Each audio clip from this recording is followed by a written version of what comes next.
Assalamualaikum warahmatullahi wabarakatuh. Perkenalkan, nama aku Alfidu dan Faisal Faros, kelas 1291 nomor absen 7. Di sini saya akan menjelaskan tentang pemanfaatan iptek dalam rangka kasus pelanggaran dan pengingkaran hak warga negara. Sebelumnya, apa sih arti dari iptek itu? Yuk simak.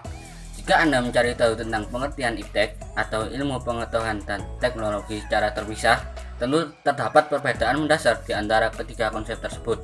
Sebagian orang memahami bahwa iptek adalah bagian dari segala konsep yang melahirkan kemajuan teknologi yang sedang berkembang di era ini. Semua perkembangan teknologi canggih bermula dari pemikiran manusia untuk mempermudah komunikasi melalui jaringan dan teknologi. Hingga manusia berhasil menciptakan berbagai penemuan baru akibat majunya ilmu pengetahuan di era kini. Iptek pun kini dapat dipahami sebagai sebuah sumber informasi yang besar dan dapat menyebar bagi semua orang untuk menghasilkan suatu produk yang bermanfaat bagi manusia. Selanjutnya, apa sih makna dari hak dan kewajiban warga negara? Hak asasi manusia itu berbeda dengan pengertian hak warga negara. Hak warga negara merupakan seperangkat hak yang melekat dalam diri manusia dalam kedudukannya sebagai anggota dari sebuah negara.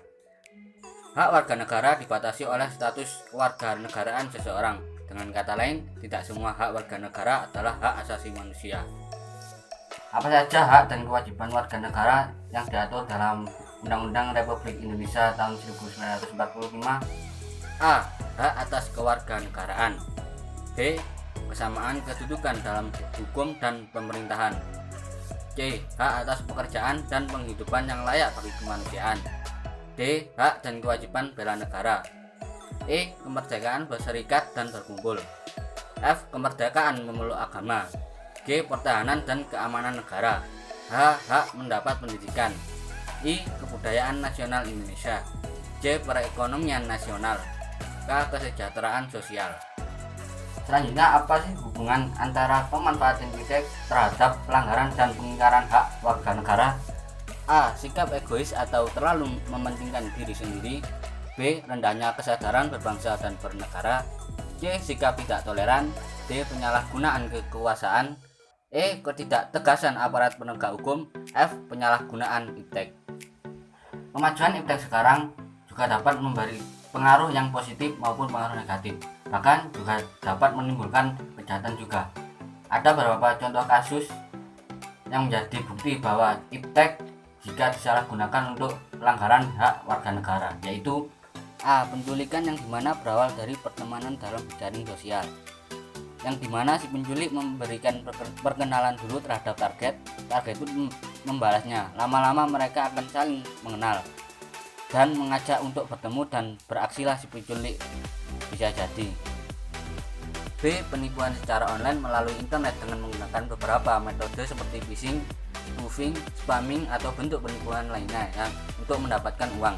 Contoh, kasus penipuan kartu kredit dan pencurian identitas dan berpura sebagai teman untuk mendapatkan uang.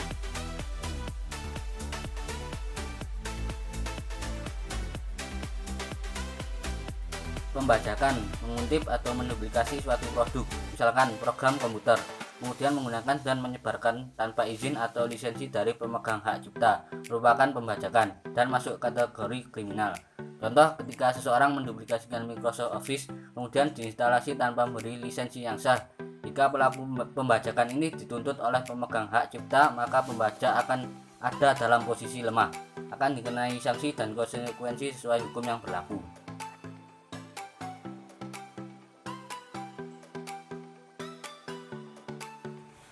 D. Carding merupakan kejahatan yang dilakukan untuk mencuri nomor kartu kredit milik orang lain dan digunakan dalam transaksi perdagangan di internet.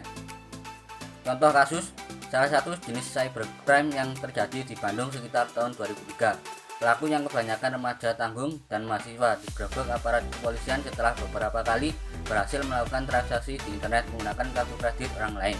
Para pelaku rata-rata beroperasi dari warnet-warnet. Mereka biasa bertransaksi dengan menggunakan nomor kartu kredit yang mereka peroleh dari beberapa situs. Namun lagi para petugas kepolisian ini menolak menyebutkan situs yang dipergunakan dengan alasan masih dalam penyelidikan lebih lanjut. Maka dari itu jadilah pengguna teknologi yang bijaksana dan manfaatkan dengan sebaik-baiknya. Cukup sekian yang dapat saya sampaikan, ada kurang lebihnya saya mohon maaf. Wassalamualaikum warahmatullahi wabarakatuh.